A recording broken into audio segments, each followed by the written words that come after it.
السلام عليكم ورحمة الله وبركاته حبايب قلبي أبطال تالتة إعدادي، أهلا بكم يا أبطال مع المحاضرة الأولى في مادة العلوم 2027 المنهج الجديد يا أبطال. عايزك بقى كده تفوق معايا وتركز. المنهج الجديد جميل فيه تريكات كتير. النهاردة إن شاء الله هنبدأ مع بعض مع الدرس الأولاني والمحاضرة الأولى في المنهج الجديد بتاعنا. فكوباية القهوة الجميلة بتاعتك كده وقلمك وكشكولك ويلا بينا نبدأ.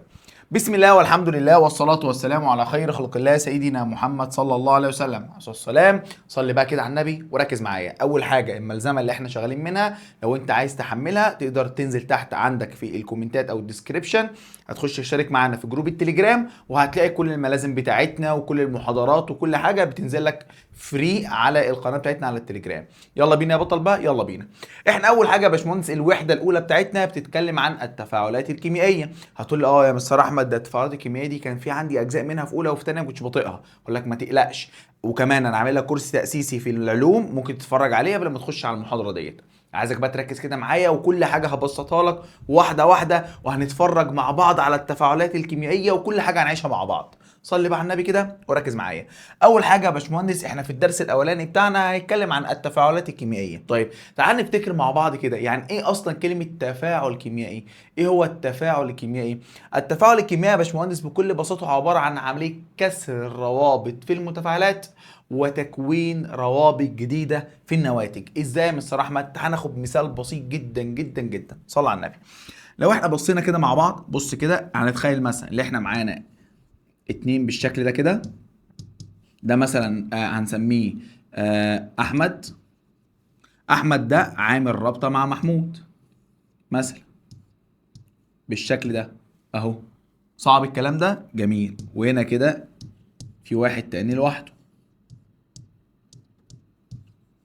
لو قلت لك ان دول حصل ما بينهم تفاعل كيميائي فلازم اكسر رابطه واكون رابطه جديده. فين الرابطه اللي هكسرها؟ اهي دي. هكسر الرابطه دي. فكده اسمها عباره عن ايه؟ كسر الروابط فين؟ في المتفاعلات اهي.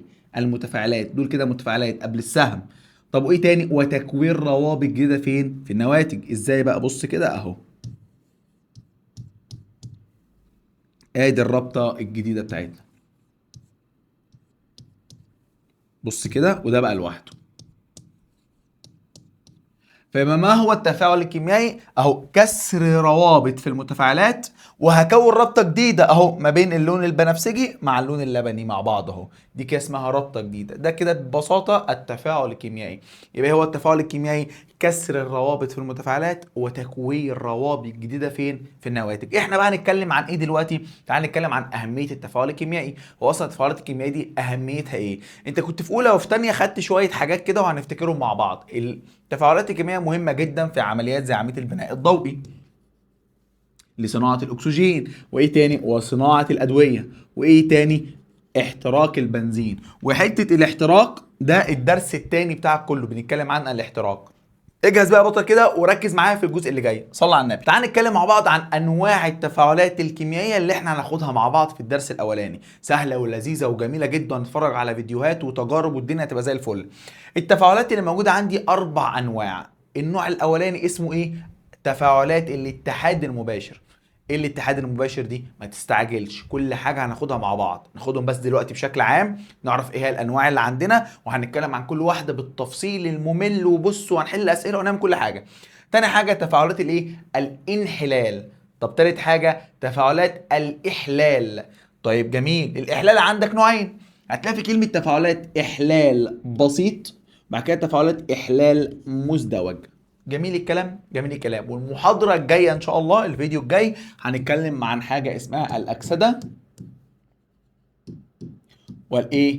والاختزال. هتقول لي إيه ده أنا خدتها قبل كده. أيوه إحنا خدناها قبل كده، بس هنضيف عليها حاجة جديدة صغنونة خالص خالص خالص على اللي أنت خدتها قبل كده في إيه؟ في أولى وفي ثانية. يبقى إحنا كده إيه أنواع التفاعلات الكيميائية اللي هنشتغل عليها؟ تفاعل الاتحاد المباشر، تفاعلات إيه تاني؟ شاطر، الانحلال، بعد كده تفاعلات احلال بسيط واحلال مزدوج. والمحاضره الجايه هنتكلم عن حاجه اسمها الاكسده والايه؟ والاختزال. تعال نبدا بقى معانا كده يا دكتور مع اول تفاعل عندنا، تفاعل الاتحاد المباشر. ومن اسمه، هو اسمه ايه؟ اتحاد. يعني اتحاد، يعني بقول لك يعني ايه اتحدنا. فانت مثلا انت واخوك مثلا ماشيين في الشارع كده، لقيتوا واحد عمال يغتت ايه على اخوك، فانت قلت يلا ايه، فقلت لاخوك ايه، تعالى نتحد عليه. يعني ايه هنتحد عليه؟ يعني انتوا الاتنين هتتجمعوا مع بعض وتروحوا تمسكوا ايه، تموتوه. نفس الفكره كده بالظبط. ايه هي تفاعلات الاتحاد المباشر؟ اهو بص، عنصرين، عنصر مثلا اسمه ايه وعنصر اسمه بي، اهو هيتحدوا مع بعض. هبص، بقوا مع بعض، عملوا مركب، اتجمعوا مع ايه، مع بعض. يبقى ما هو الاتحاد؟ يبقى يكون مثلا معايا عنصر لوحده اهو وعنصر تاني لوحده اهو، يحصل ما بينهم تفاعل كيميائي. يعني ايه يتحدوا؟ يعني الاتنين كده يتفاعلوا مع بعض ويكونوا حاجه واحده، مركب واحد مع بعض. ده كده اللي اسمه ايه، الاتحاد المباشر. الاتحاد المباشر بتاعنا بقى هنتكلم فيه 3 تفاعلات بالظبط. 3 بس يا مستر احمد؟ 3 تفاعلات بس، سهلين جمال لزاز حلوين قوي. اول حاجه الاتحاد المباشر ما بين مين؟ فلز مع الاكسجين. فلز مين بقى؟ المغنيسيوم. حلو، رمز المغنيسيوم ام جي. والاكسجين عندك غاز الاكسجين او 2. حلو، لازم ابقى عارف الرموز طبعا، لازم تبقى حافظ الرموز، وانت خدتها قبل كده في اولى وفي تانية، وكمان في الكورس التاسيسي انا كاتبها لك كلها، ونقعد ايه قلناها مع بعض لحد ما حفظناها. طيب، تاني حاجه الاتحاد المباشر مين؟ فلز الحديد اف اي مع مين؟ مع غاز الاكسجين. عظيم. يبقى اول حاجه هناخد مين؟ مغنيسيوم واكسجين. طب تاني حاجه حديد واكسجين. طيب تالت حاجه النحاس سيو مع مين؟ الاكسجين. يبقى انت لو خدت بالك مين العامل المشترك عندنا دايما؟ احنا دايما بنتحد مع مين؟ الاكسجين، غاز الاكسجين، غاز الاكسجين. يبقى احنا كده هنتكلم عن كام تفاعل دلوقتي في الاتحاد؟ 3. اول حاجه مغنيسيوم واكسجين، حديد واكسجين، نحاس واكسجين. والثلاثه دول اللي هم بيحصلوا لازم تسخين يا شباب، لازم حراره. جميل جميل. جاهز نبدأ؟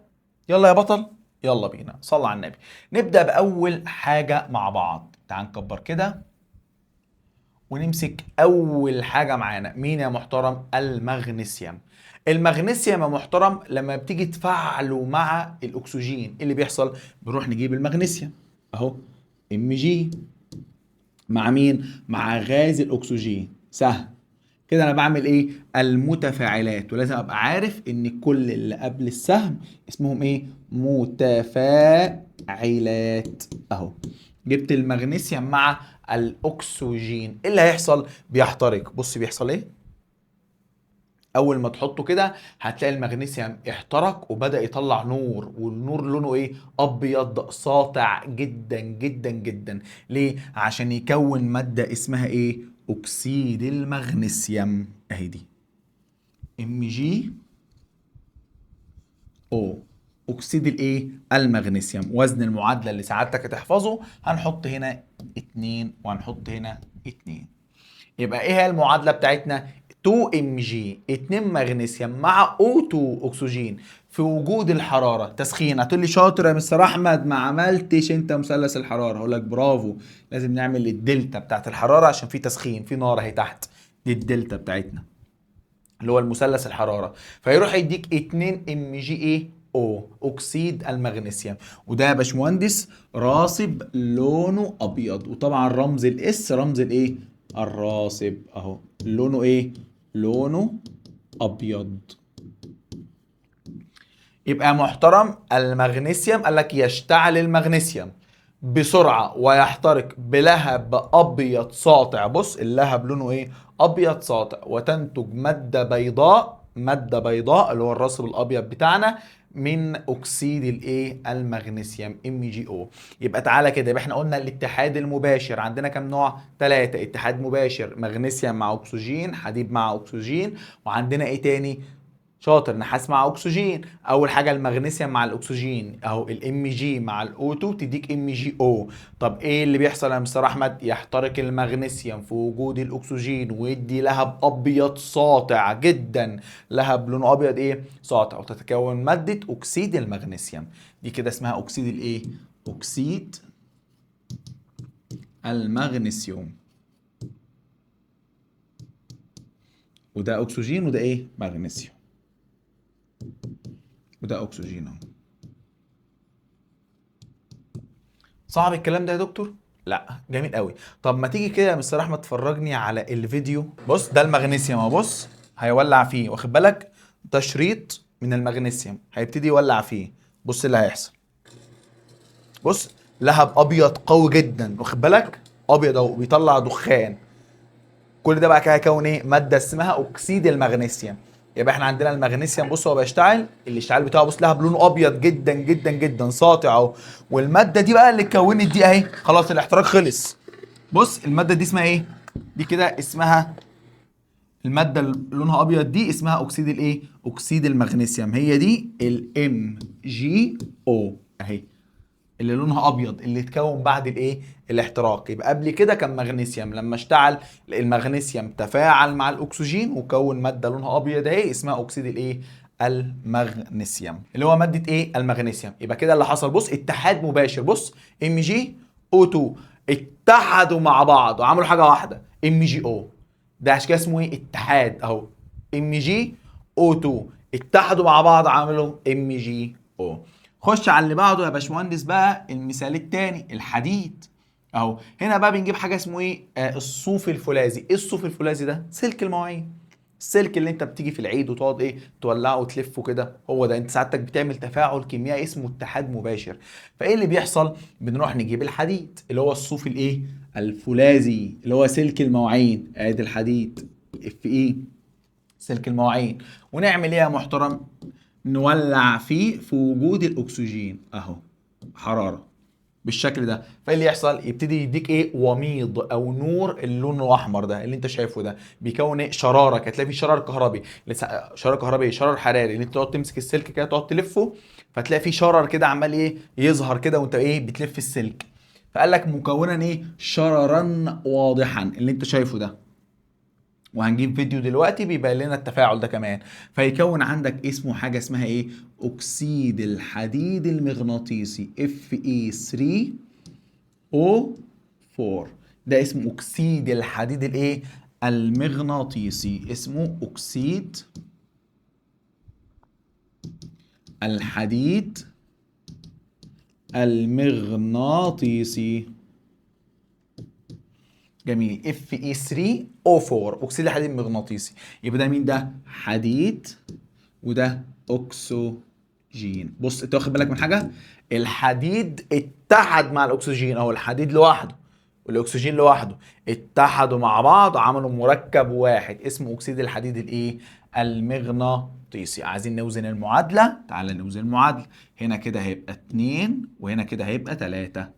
ده وزن المعادله. يبقى المعادله الثانيه عندنا اللي هي بتاعت مين يا محترم؟ اتحاد مباشر للحديد، قول معايا، مع الاكسجين. فالحديد يتحد مع الاكسجين ويديك اكسيد الحديد الايه؟ المغناطيسي، ويديك شراره كده، شرر وهو بيولع كده اهو، شايف؟ طب تيجي نجيب الفيديو، تعال نجيب الفيديو بتاعه. بص كده هيولع فيه هنا اهو. بص هيولع فيه، بص اللي بيحصل ايه؟ شفت الشراره اللي اتكونت دي اهي؟ ده شرر. بعد الشرر ده بيتكون ماده اسمها اكسيد الايه؟ الحديد المغناطيسي اهو. بص بص، شايف الشرر ده؟ وهكذا. ده سلك المواعين. ممكن تعمل التجربه دي في البيت، طبعا انت سعادتك ما شاء الله بتعملها اصلا، يعني انت بتيجي في العيد ايه وتقعد تعملها اهو. بص بص، شايف الشراره اللي اتكونت دي؟ يبقى ده كده ايه؟ بيتكون معانا اتحاد مباشر ما بين الحديد والاكسجين عشان يكون ماده اسمها اكسيد الحديد الايه؟ المغناطيسي. نرجع تاني للشغل بتاعنا يلا. يبقى احنا كده يا باشمهندس خدنا اتحاد مباشر لحاجتين، الاتحاد المباشر مع المغنيسيوم والاكسجين وبيديك لهب ساطع لونه ابيض عشان بتتكون ماده اسمها ايه؟ اكسيد المغنيسيوم. شاطر. تاني حاجه الاتحاد المباشر بين الحديد والاكسجين ويديك ماده اسمها اكسيد الحديد الايه؟ المغناطيسي، وهي بتتكون بتعمل ايه؟ شرر بيكون واضح جدا لونه احمر اهو. تعالى بقى لتالت حاجه اللي هو مين يا محترم؟ النحاس. النحاس هنا بقى اللهب بتاعه بيكون لهب مرئي بس مش بيحترق، يعني مش بيديك اضاءه عاليه قوي قوي زي الحديد ومين تاني؟ والمغنيسيوم. تمام تمام. بعد كده بيكون ماده لونها ايه؟ اسود كده على سطحه. فالنحاس سيو بيتحد مباشر مع الاكسجين في وجود الحراره عشان يديك ماده اسمها اكسيد النحاس اللي لونها ايه؟ لونها اسود. دي لونها اسود ومهبب ب 60 نيله، اسود. اسمها اكسيد الايه؟ اكسيد النحاس. يبقى احنا لما بنيجي نسخنها بص مش بيديك لهب ساطع كده زي المغنيسيوم ولا حتى الحديد او الصوف الفولاذي، لا بص اهو عادي هي بتحمر بس زي ما انت شايف هنا كده، وهنجيب فيديو دلوقتي بيحمر، وبعد ما بتحمر بعد شويه كده تلاقي عملت ايه، جزء كده لونه اسود عليها. ايه الاسود ده؟ اللي هو اكسيد الايه، النحاس. كده اعرف ان النحاس اتحد مباشر مع الايه، الاكسجين. وزن المعادله هنضرب هنا كده في 2 وهنا كده يا باشمهندس في 2. صعب الكلام ده؟ قال لك لا يحترق النحاس بلهب مرئي، مفيش لهب مرئي، بل ايه، تتكون على سطحه طبقه سوداء من اكسيد الايه، نحاس، في طبقه سوداء عليه اكسيد النحاس. دي كده المعادله اهو، 2 سي يو زائد او 2 بتديك 2 سي يو او. ده كده الاتحاد المباشر مع النحاس والاكسجين. طب تعال كده نجيب الفيديو. بص ده نحاس عمال يولع فيه اهو. تعال نقفل الصوت ده، مش عايزينه. بص عمال يولع في النحاس اهو، واخد بالك؟ هل شايف لهب؟ شايف اي حاجه منوره؟ لا. هتقول لي ايه النور ده؟ بقول لك النور ده يا حبيبي بتاع مين؟ ده بتاع النار نفسها. اما المعدن نفسه مش بينور زي مثلا المغنيسيوم او الحديد، لا بص عادي. ده الاضاءه دي بتاعت الايه، بتاعت اللهب. بص بعد شويه هتلاقي النحاس بقى لونه اسود دلوقتي. بص استنى، بص واخد بالك اهو. بص النحاس بقى لونه ايه، اسود اهو، اسود. مين ده؟ دي السي يو او، اكسيد النحاس الايه، الاسود.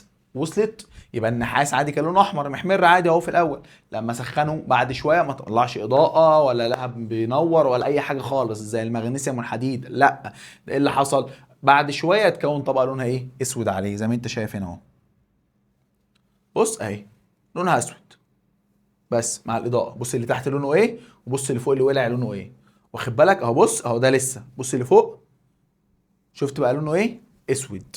يبقى احنا كده يا باشمهندس خدنا الاتحاد المباشر. يبقى احنا الاتحاد المباشر عندنا لكام حاجه؟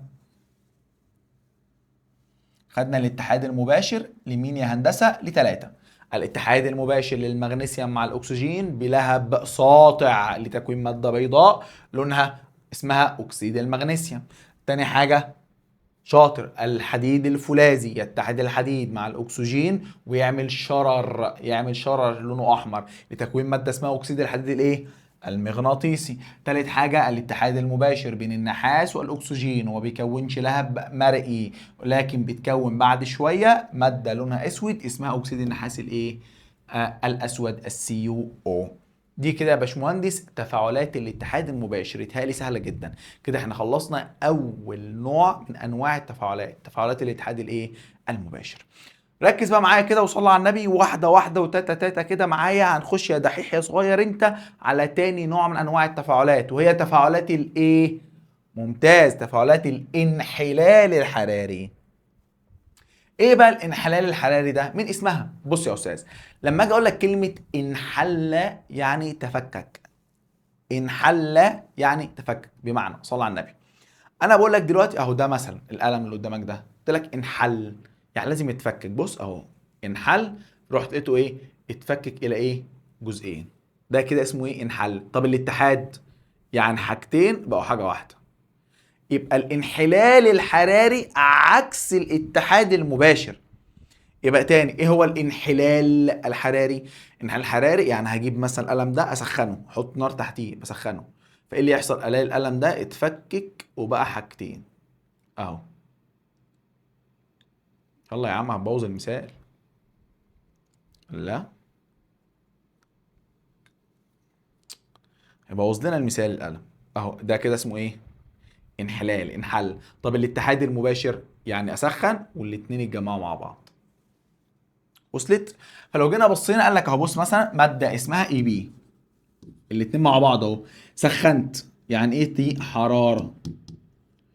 ايه اللي حصل؟ انحلوا. يعني ايه انحلوا؟ تفككوا، ايه لوحدها وبي لوحدها. ده بنسميه الانحلال الايه، الحراري. تفاعلات الانحلال الحراري كتير، ولكن احنا عندنا في المنهج اتنين بس. هناخد مين يا محترم؟ الانحلال الحراري لاكاسيد الفلزات، اكاسيد الفلزات. واحنا هنا هناخد مين؟ مثال واحد اللي هو ال HGO. مين ده؟ اكسيد الزئبق. تاني حاجة عندنا ناخد الانحلال الحراري لكربونات الفلزات. تمام؟ جميل. واحنا هناخد هنا كربونات الايه؟ النحاس. CuCO3 عشان تحفظ الرموز بتاعته. يبقى احنا عندنا ما هو الانحلال الحراري؟ مادة او مركب هسخنه، بعد ما اسخنه قال لي بينحل بيتفكك ويبقى حاجتين. صعب الكلام ده؟ جميل. ده اسمه كده الانحلال الحراري. مادة اهي مع بعض سخنتها بقت اتنين. هناخد الانحلال الحراري لكام حاجة؟ اتنين. اكاسيد الفلزات هناخد اكسيد الزئبق، تاني حاجة كربونات النحاس CuCO3. نبدأ مع بعض يا باشمهندس كده بأول حاجة عندنا. طبعا زي ما احنا متعودين اي حاجة هنجيبها في فيديو للتفاعل الكيميائي عشان المعلومة تثبت عندك. طبعا بعد ما نخلص جزء المحاضرة بتاعتنا هنخش نحل مع بعض شوية اسئلة صغيرين. ليه يا مستر احمد؟ عشان انت في محاضرة بتنزل كاملة عندك لحل اسئلة الكتب الخارجية كلها. يلا بينا نبدأ مع بعض كده. المثال الأولاني عندنا لسه قايلين عليه، احنا قلنا عندنا حاجتين، أكاسيد الفلزات وكربونات الفلزات. عندك المثال اللي عندنا في المنهج هو أكسيد النحاس. أكسيد النحاس ده لونه إيه؟ أهو زي ما أنت شايف كده لونه أحمر. تعال نكبر شوية. تعال. فإيه اللي بيحصل؟ أكسيد الزئبق اللي لونه أحمر HGO أهو. إيه اللي بيحصل؟ أهو مركب واحد بس هنسخنه، فايه يحصل له؟ ينحل حراريا. يعني كلمه ينحل يتفكك، هيتقسم، يبقى حاجتين. الى ايه يا مستر احمد؟ الى زئبق لوحده. هو بص الاتش جي بقت لوحدها، هنا الاتش جي مع الاو، هنا الاتش جي لوحدها، زائد ايه تاني؟ غاز الاكسجين يتصاعد. هنا كده غاز الاكسجين هيتصاعد. يبقى ركز بقى كده معايا ايه اللي بيحصل اهو. شايفه اكسيد الزئبق اللي لونه ايه؟ احمر. اكسيد الزئبق اسمه ايه؟ اكسيد الزئبق اللي لونه احمر هنسخنه فينحل حراريا الى حاجتين، زئبق فضي اللون، ده لونه فضي، وغاز الايه؟ الاكسجين بيتصاعد. دي كده اول مثال عندنا في الانحلال الحراري. ماده سخنه تتفكك تبقى حاجتين، ماده لونها احمر اكسيد الزئبق سخناها بقت زئبق فضي اللون وغاز الايه؟ الاكسجين. طب ما تيجي نشوف الفيديو. بص كده هنا معايا، شايف اهو ده اكسيد الايه؟ الزئبق اهو، ده الاتش،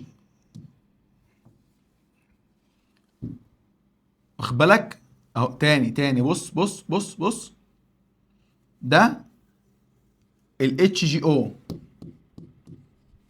لونه احمر. بص بقى انا بسخن، شايف اللي بيظهر تحت ده؟ ده الزئبق. الاتش جي اللون الاحمر كله اختفى، والغاز اللي بيطلع ده غاز الايه؟ الاكسجين. غاز الايه؟ الاكسجين. يبقى هنا اللي حصل الاتش جي او مع الحراره تحولت الى زئبق فضي اللون زي ما انت شايف. ومين اللي بيتصاعد عندك؟ عمال يتصاعد غاز الاكسجين اهو. ده كده تفاعل الانحلال الحراري لاكسيد الايه؟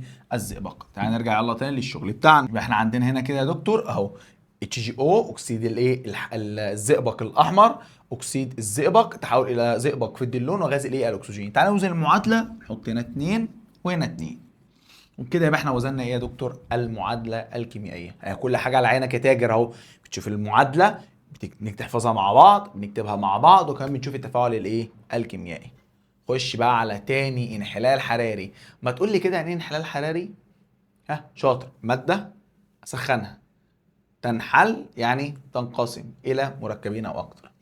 بعد كده هناخد يا جماعه الانحلال الحراري لكربونات النحاس اللي لونها اخضر بالحراره.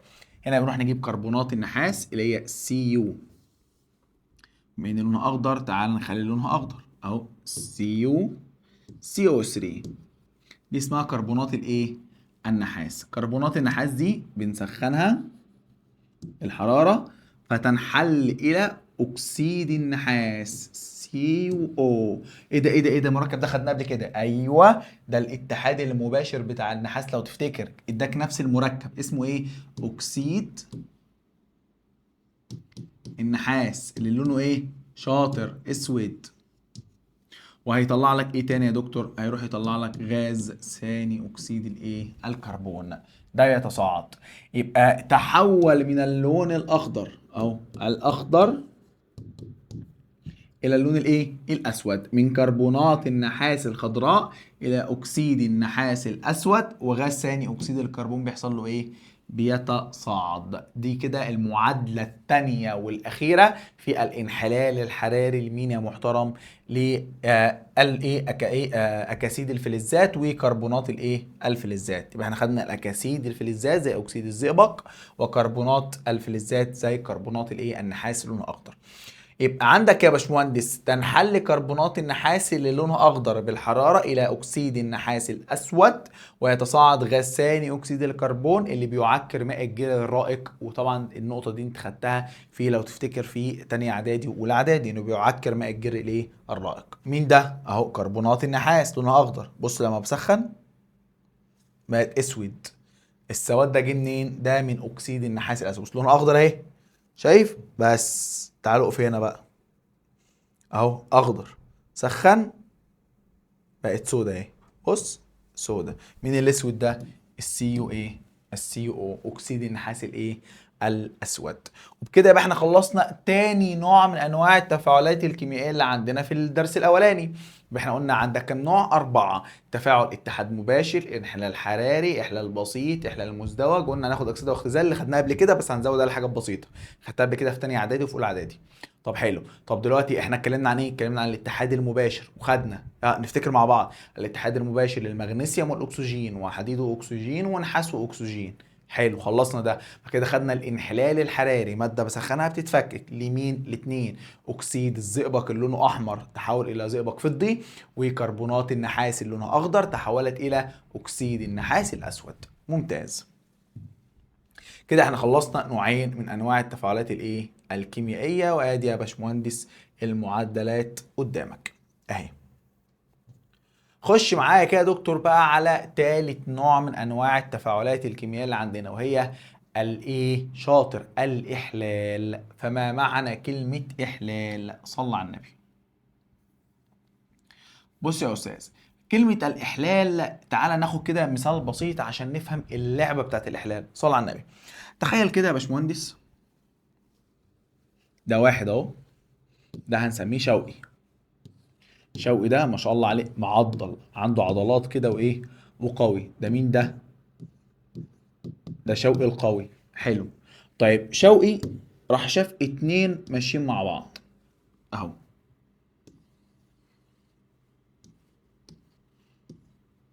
مين ده؟ ده حماصة.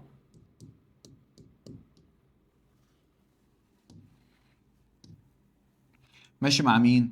فاكرين فيلم بتاع محمد هنيدي تقريبا ولا احمد حلمي؟ مش فاكر والله. كان في نفس الموقف اللي انا هرسمه ده دلوقتي، ومع عروسة المولد.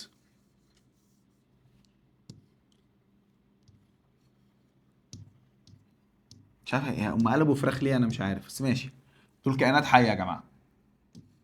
بص ماسكها هو بيحبوا بعض جدا. طبعا هي عاملة ما شاء الله شفايفها عاملة عاملة كده، حاطة تقريبا بوتكس ولا مش عارف.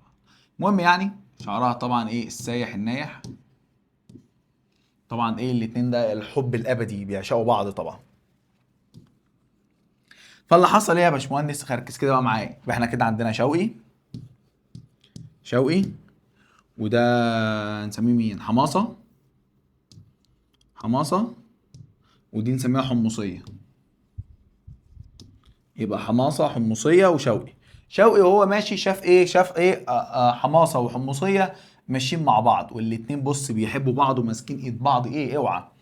بس شوقي عارف نفسه انه اقوى من حماصة، فجه راح عمل راح مسك حماصة واداله علقة موت، ضربه، اداله علقة. وراح عمل راح رماه على الارض. بص اهو،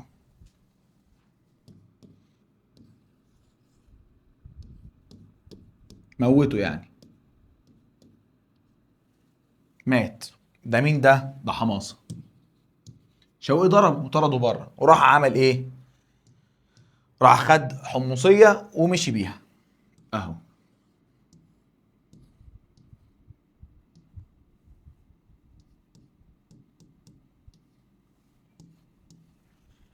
طبعا هي حمصية واطية عادي، سابت حماصة وراحت حبت شوقي. انسانة واطية عادي.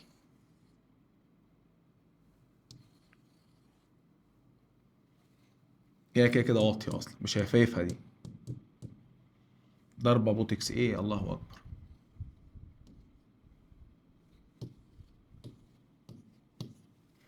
ما شاء الله اهي. يبقى ايه اللي حصل هنا يا جماعه؟ ده كده ايه؟ شوقي حل محل حماصه في قلب حمصيه. يعني ايه بقى ترجم انت بقى، ترجم. يبقى شوقي حل محل حماصه في قلب حمصيه، وحماصه طلع بره، وشوقي وحمصيه اتجوزوا وخلفوا اكيد ديناصورات مشوهه اكيد، يعني بعد الاشكال اللي المهم. الخلاصه من هذا الشرح والقصه اللي انت اتسحلت معايا فيها ان ده تفاعل اسمه الاحلال. والله هو ده احلال، بس ده احلال قذر. تعال نشوف بقى ايه الاحلال البسيط بتاعنا والشغل الحلو بتاع الكيمياء. ولكن الفكره كلها في ايه؟ في الاحلال ان شوقي اقوى من حماصه، فطرد حماصه بره وقعد مكان حماصه مع مين؟ مع حمصيه. ده اسمه الاحلال، ده اسمه كده ايه؟ احلال. عشان العمليه دي احنا هنشوفها دلوقتي في التفاعلات الكيميائيه اللي جايه. اللي هيحصل شوقي ضرب حماصه. ليه ضرب حماصه؟ شوقي اقوى من حماصه، فحماصه الضعيف طلع بره، وشوقي القوي قعد بدل مين؟ حماصه، وخد مين معاه؟ الحمصيه. وطبعا هيتجوزوا ويخلفوا قرف. المهم دلوقتي احنا هناخد نفس الفكره دي ولكن في تفاعلات اسمها بقى الاحلال بشكل محترم، بعيد عن ايه العلاقه القذره دي. طيب دلوقتي انا عايز اعرف يا مستر احمد في التفاعلات الكيميائيه مين القوي ومين الضعيف. يعني انا دلوقتي ايه؟ عارف ان شوي اقوى من حماصه. طيب في التفاعلات تقول لك مثلا صوديوم ومغنيسيوم مين اقوى؟ يعني مين يضرب مين؟ مين يطلع مين بره؟ هنا بقى هنيجي على حاجه اسمها متسلسله النشاط الكيميائي اللي انت خدتها في تانية ايه؟ في تانية اعدادي اهو.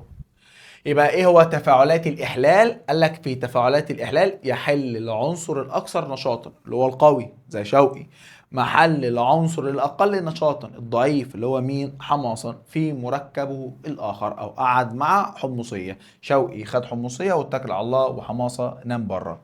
وصلت. احنا بقى هنرتب الايه؟ الاقوياء. يعني انا قلت لك رتب لي كده مين اقوى، حماصه ولا شوقي؟ لا، شوقي اقوى من حماصه. حلو.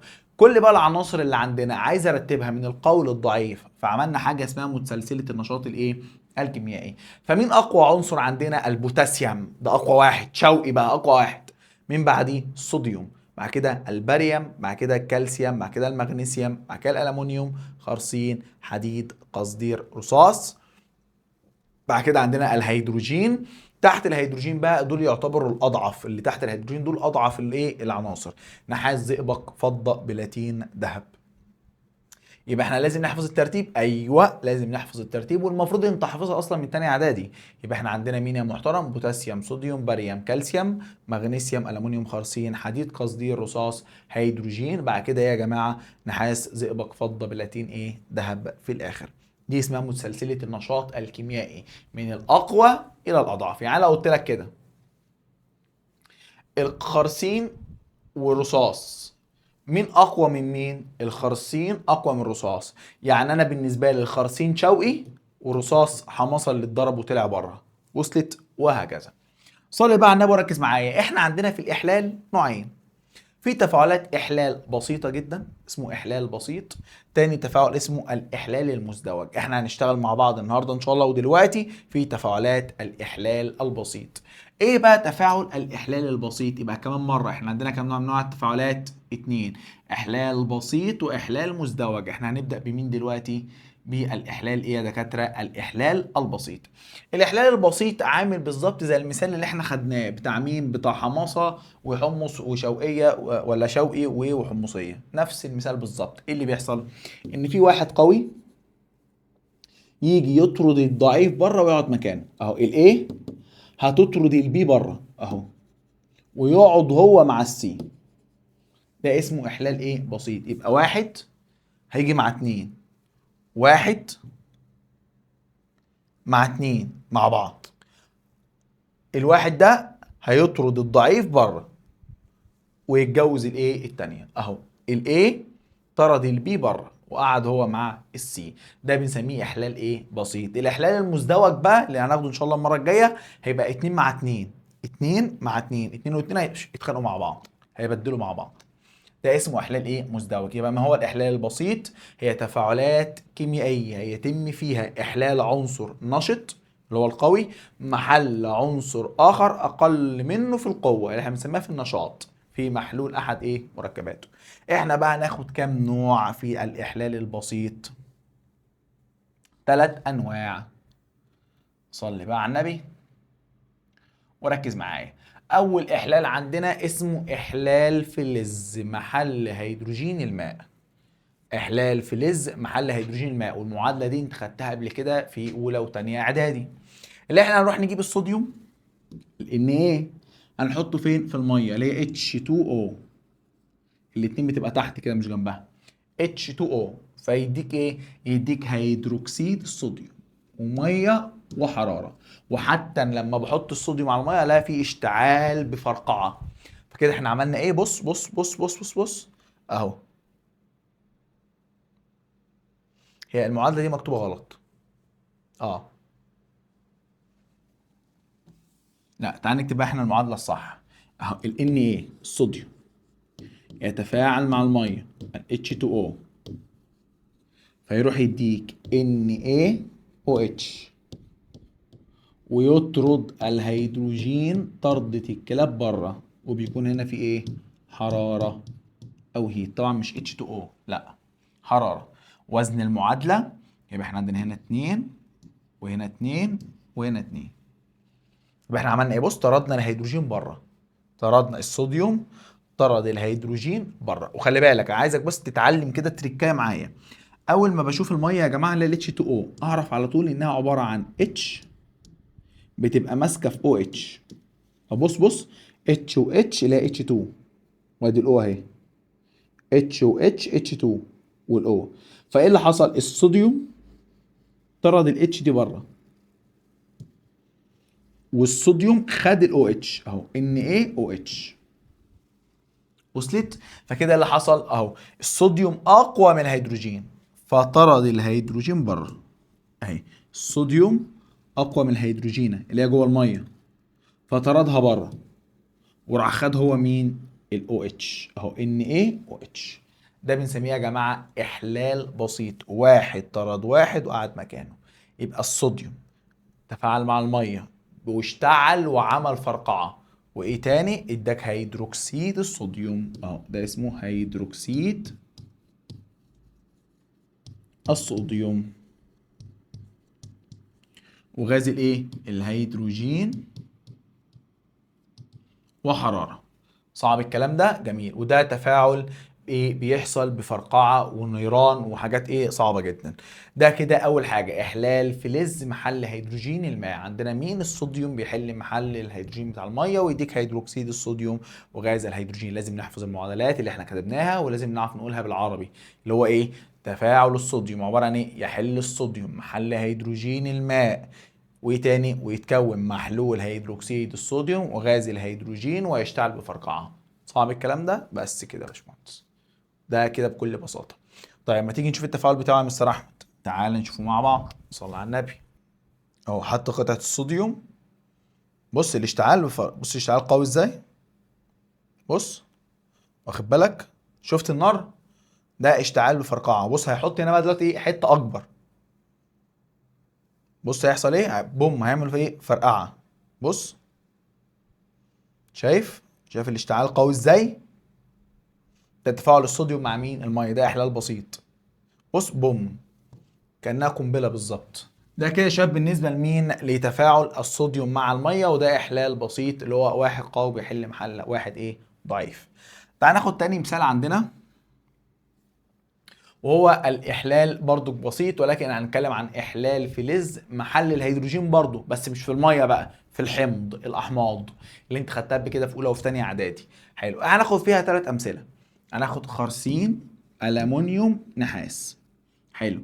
الخرسين احنا نفس الفكره، احنا بنقول إيه؟ احلال بسيط. يعني احلال بسيط واحد بيقعد مكان واحد والتاني بيطرد بره. حلو. فالخرسين يقعد بدل الهيدروجين اهو في HCl اهو، والهيدروجين يخرج بره والزد ان خدت السي ال. ده اسمه احلال ايه؟ بسيط. نفس الفكره الالومنيوم اهو ال هيطرد الهيدروجين بره طردة الكلاب اهو، ويقعد مكانه ويديك AgCl3. يبقى الخرسين تفاعل مع الحمض الهيدروكلوريك المخفف فهيديك كلوريد الخرسين زائد غاز الهيدروجين. طب هنا الألمونيوم هيتفاعل مع حمض الهيدروكلوريك المخفف ويديك كلوريد الألمونيوم والهيدروجين. بص الهيدروجين يطرد بره طردة الكلاب. تعالى بقى النحاس يتفاعل مع ال HCl لا يحدث تفاعل. ليه يا جماعة؟ لأن الهيدروجين أقوى من النحاس. الهيدروجين أقوى من النحاس، فينفع واحد ضعيف يطرد واحد قوي؟ لا، لازم القوي يطرد الضعيف زي الخرسين والألمونيوم. ارجع كده بص معايا، بص المتسلسلة اهو، بص الخرسين فين؟ فوق اهو. بص الألمونيوم فين؟ فوق اهو. فوق مين؟ الهيدروجين، فهم أقوى من الهيدروجين. طب النحاس تحت الهيدروجين، يبقى النحاس أضعف من الهيدروجين، يعني الهيدروجين أقوى من النحاس، يعني الهيدروجين هو اللي يطرد النحاس مش العكس. النحاس ما ينفعش يطرد الايه؟ الهيدروجين. القوي يطرد الايه؟ الضعيف. اهو بص زد ان طرد الاتش بره، الاي ال طردت الاتش بره، السي يو يطرد الاتش؟ لا، لا يحدث تفاعل لان القوي هو اللي بيطرد الايه؟ الضعيف. ده كده اسمه احلال ايه يا جماعه؟ ده الاحلال البسيط لفلز محل هيدروجين الحمض. اخر نوع بقى من انواع تفاعلات الاحلال البسيط، هناخد تفاعل مين؟ احلال فلز المغنيسيوم محل مين بقى؟ محلول احد الاملاح. بص كده اهو، ده المغنيسيوم، دي كبريتات النحاس، دي لونها ازرق. ماشي. ايه اللي بيحصل؟ هل المغنيسيوم اقوى من النحاس؟ اه يا مستر احمد، ده المغنيسيوم فوق والنحاس تحت. المغنيسيوم قوي جدا، فعمل ايه؟ اه بص المغنيسيوم طرد النحاس بره طردة الكلاب، وقعد هو مع مين؟ مع الكبريتات. اهو بص شوقي طرد حماصة وقعد مع الحمصية اللي هي الاس او 4. فدي يا جماعه بنسميها ايه؟ احلال بسيط. القوي يقعد بدل الضعيف، القوي يطرد الضعيف بره ويقعد مكانه. ده بنسميه الاحلال الايه؟ البسيط. قال لك تحل الفلزات محل الفلزات الاخرى في محاليل املاح الفلزات التي تليها في متسلسله النشاط الكيميائي. يعني تليها يعني اللي جايه بعديها الضعيفه. كده يا باشمهندس يبقى احنا خلصنا نهاية شرح محاضرة النهاردة. المحاضرة الجاية ان شاء الله يا باشمهندس هتنزل لك وهتكون على بقية الدرس الأولاني، واللي هنتكلم فيه عن إحلال المزدوج عشان كبير شوية، وهنتكلم فيه عن الأكسدة والاختزال لأن النقطتين دول كبار شوية ومهمين شوية، فأنا قلت أعملهم في محاضرة لوحديهم عشان ما أضغطكش. تعال بقى نحل أسئلة على اللي احنا خدناه مع بعض. صلى على النبي. وطبعا لو أنت مش مشترك في القناة اشترك وفعل الجرس عشان لما الفيديو ينزل لك، ولو مش مشترك معانا على جروب التليجرام اللي هينزل لك عليه لازم تشترك معانا على جروب التليجرام. وكمان يا باشمهندس ابعت الفيديو ده لكل اصحابك علشان يستفيدوا ويكونوا معانا ان شاء الله طول السنه. باذن الله تعالى هننزل شرح منهج العلوم الجديد كله مجاني على اليوتيوب السنه دي ان شاء الله. ولو انت حابب تكون معانا على المنصه بتاعتنا نحل اسئله كتب الخارجيه، وهيبقى في امتحانات دوريه وفي جوائز وشهادات وفي مكافآت وحاجات كتير قوي ان شاء الله الترم كله بمبلغ بسيط جدا جدا. لو عايز تعرف التفاصيل الاشتراك انزل تحت كده على الديسكريبشن او اول كومنت عندنا كده، وهتلاقي فيه رقم التواصل بتاع الواتساب. تواصل معانا وهنعرفك كل حاجه باذن الله تعالى. تعال نحل بقى شويه اسئله كده مع بعض يلا على اللي احنا خدناه. اول سؤال بيقول لك من امثله المركبات التي تنحل بالحراره الى فلز واكسجين. فلز مين بقى ينحل حراريا؟ يعني يتفكك. احنا كان عندنا اتنين، كان عندنا اكسيد الزئبق وكربونات الايه؟ النحاس. بس قال لك هنا ايه؟ ركز معايا، فلز واكسجين، اداك اكسجين وفلز، يبقى مين عندك؟ اكسيد الزئبق اهو، كان الاتش جي او تنحل حراريا الى اتش جي اهو، ده الفلز اهو الزئبق، وغاز الايه؟ الاكسجين. يبقى الاجابه هتبقى ايه؟ الف. السؤال التاني قال لك عند تسخين كربونات الكالسيوم نحصل على ايه؟ كربونات الكالسيوم. تعال نشوف اهو. تقول لي يا مستر احمد ما خدناش المعادله ديت، اقول لك مش مهم. كربونات الكالسيوم CaCO3. قلت له يا مستر احمد ما بعرفش اكتب الرموز، اقول لك اتفرج على الكورس التاسيسي مهم جدا، انا بعلمك فيه ازاي تكتب الرموز. طب ده هينحل الى ايه؟ الى CaO زائد CO2. عرفت منين يا مستر احمد؟ شبه بالظبط السي يو سي او 3، شبهها. لو انت حفظت معادله هتعرف تشتغل على الباقي. هيديك سي يو او زائد السي او 2. شبه بعض ولا مش شبه بعض؟ شبه بعض بالظبط. فده هيديك ايه؟ اكسيد الكالسيوم وثاني اكسيد الكربون، اكسيد الكالسيوم وثاني اكسيد الايه؟ الكربون. احفظ معادله هتلاقي الباقي شبه بعض بالظبط، بدل ما احط نحاس راح احط لك كالسيوم. عادي عادي. مستر احمد، طب اعرف الحاجات دي ازاي؟ مع حل الاسئله كتير. لو انت مشترك معانا على المنصه ان شاء الله هنحل اسئله كتير زي كده، وبدربك وبعرفك ازاي بتعرف تحل الافكار اللي بتبقى بالشكل ده. تالت حاجة قال لك مركب كيميائي لونه أخضر. مين ده؟ شاطر، كربونات النحاس هو لونه أخضر، اللي هو عبارة عن CuCO3. قال لك عند تسخينه يتحول إلى اللون الأسود. مين الأسود ده؟ اللي هو CuO، بيتحول إلى أكسيد نحاس. صح كده ولا أهو؟ أي كربونات النحاس تحول إلى إيه؟ أكسيد النحاس لون أسود. قال لك مع تصاعد غاز يعكر ماء الجير الرائق، اللي هو مين؟ ثاني أكسيد الكربون. قال لك أي مما يلي يأتي يعبر عن الصيغة الكيميائية للمركب ده. مين المركب ده؟ كربونات الإيه؟ النحاس. لسه قايلينه مع بعض. سؤال رقم 4 قال لك أي المواد التالية لا تعطي ناتج أسود عند تسخينها. مين اللي مش هيديك ناتج أسود عند تسخينه؟ أكسيد طبعا الإيه؟ الزئبق. ليه؟ عشان ده لما بسخنه ما بيدكش حاجة سودة، بيديك إيه؟ زئبق لونه فضي. صح ولا غلط؟ لسه من المعادلة فوق. سؤال رقم 5 بيقول لك من أمثلة التفاعلات الإحلال البسيط. إحلال بسيط. تفاعل حمض مع قلوي؟ لا، كنا خدنا فلز مع هيدروجين المية، فلز مع هيدروجين الحمض، فلز مع فلز آخر في محلول ملحه. تفاعل حمض مع قلوي لا، تفاعل حمض مع ملح لا، تفاعل محلول ملح مع محلول ملح لا، تفاعل فلز مع محلول ملح هي دي. ده اللي هي المعادله الثالثه، الشكل الثالث اللي احنا خدناه. كده يا باشمهندس احنا بفضل الله تعالى وصلنا لنهايه محاضره النهارده. اتمنى تكون استفدت، ولو انت استفدت تشترك على القناه، تفعل الجرس، تبعت لينك القناه بتاعتنا لزمايلك كلهم على الواتساب. ولو حابب تشترك معانا على المنصه الترم كامل انزل واكتب لنا تحت او ابعت لنا على الواتساب واحنا هنتواصل معاك. معاك اخوكم مستر احمد عاطف. اشوفكم ان شاء الله في المحاضرات القادمه على خير، في امان الله. السلام عليكم.